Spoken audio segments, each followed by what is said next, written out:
राजनीतिक द्वेष के कारण कर्तव्यनिष्ठ सीनियर आईपीएस को झेलना पड़ा 3 साल का संताप। प्रतिष्ठा, कैरियर, निजी जीवन को नष्ट करने की साजिश नाकाम। जी आपको बताएं कि राजनीतिक द्वेष और प्रशासनिक षड्यंत्र के चलते कर्तव्यनिष्ठ सीनियर आईपीएस जीपी सिंह को 3 साल भारी संताप झेलना पड़ा है।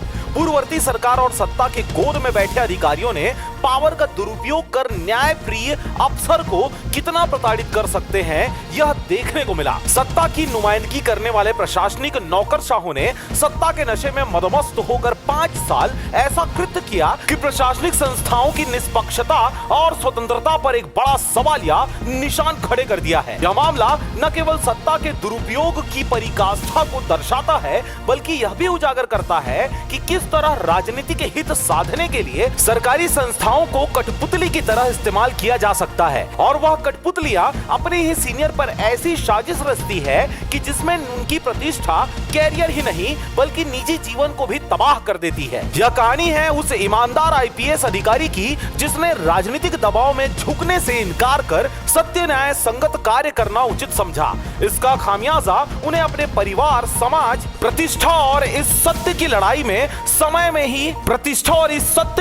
में समय ही नहीं अपने माता पिता को खोकर चुकाना पड़ा है।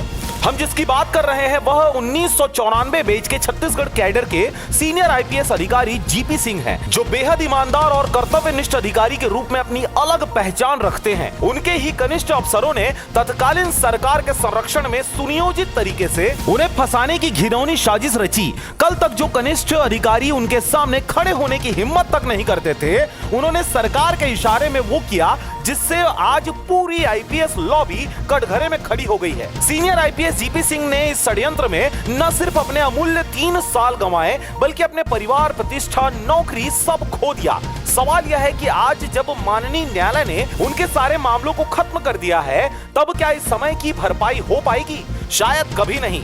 इन 3 सालों में जीपी सिंह ने शारीरिक और मानसिक संतापों को झेलते हुए अपने हक सम्मान की लड़ाई लड़ी और आज इस लड़ाई के फतह हासिल करते हुए बताया कि आज भी देश में न्याय और कानून जिंदा है और जीत हमेशा सत्य की ही होती है। Bureau report,